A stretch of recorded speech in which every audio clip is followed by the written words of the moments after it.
আমরা এখন জানবো বাংলাদেশের জেলা বাগমারা উপজেলা অবস্থিত বিরিকুচ্চা রাজবাড়ি নিয়ে। সেই সম্পর্কে জানতে অবশ্যই চ্যানেলটি সাবস্ক্রাইব করে দিন এবং পাশে থাকা নোটিফিকেশন বাজিয়ে দিন।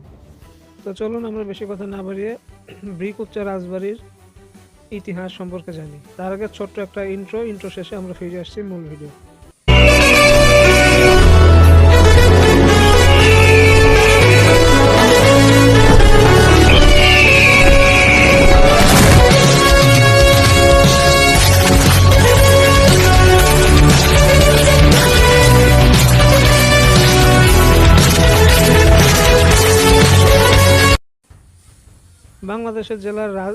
বাংলাদেশের জেলার বাগমারা উপজেলা অবস্থিত বিরিকুচ্চা রাজবাড়ি এটি শুধু একটি পুরনো স্থাপনাই নয়, বরং বাংলা জমিদারি ইতিহাসের একটি গুরুত্বপূর্ণ নিদর্শন।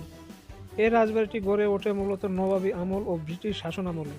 তখন বিরিকুচ্চা ছিল একটি সমাজ জমিদার এলাকা। এখনকার জমিদাররা কৃষি, রাজস্ব আদায় ও স্থানীয় শাসনে গুরুত্বপূর্ণ ভূমিকা পালন করতেন। বিরিকুচ্চা রাজবাড়ি স্থাপত্য দেখা যায় মোগল ও ইউরোপীয় ধাঁচের সংমিশ্রণ। বড় বড় খোলা উঠান, মোটা দেয়াল, খিলানযুক্ত দরজা আর কারুকাজ করা বারান্দা ছিল এই রাজবাড়ির মূল আকর্ষণ। এক সময় এই রাজবাড়িতে নিয়মিত নাচ, গান, বিচার সভা ও সামাজিক অনুষ্ঠান হতো। এলাকার মানুষ তাদের বিভিন্ন সমস্যার সমাধানের জন্য এই রাজবাড়িতে আসতেন। কিন্তু সময়ের সঙ্গে সঙ্গে বাংলার জমিদার প্রথা বিলুপ্ত হয়।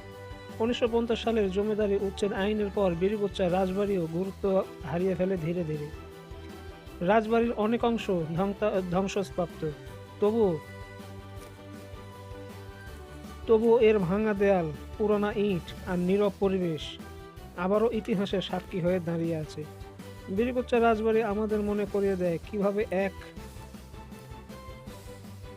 এক সময় বাংলার গ্রামীণ সমাজ, রাজনীতি ও সংস্কৃতি একসাথে গড়ে উঠেছিল। এই ঐতিহাসিক স্থাপনাটি সংরক্ষণ করা আমাদের ভবিষ্যৎ প্রজন্মের জন্য অত্যন্ত জরুরি। এখন নিত্য নতুন ভিডিও পেতে অবশ্যই আমার চ্যানেলটি সাবস্ক্রাইব করে দিন এবং পাশে থাকা বেল আইকনটি বাজিয়ে দিন। যারা আমার ফেসবুক পেজ থেকে দেখতেছেন অবশ্যই পেজটিকে ফলো করে দিবেন। তো আজকের মতো এ পর্যন্তই। আবারও দেখা হবে অন্য কোনো স্থাপনার ইতিহাসের গল্প নিয়ে। এতক্ষণ সাথে থাকার জন্য সবাইকে ধন্যবাদ।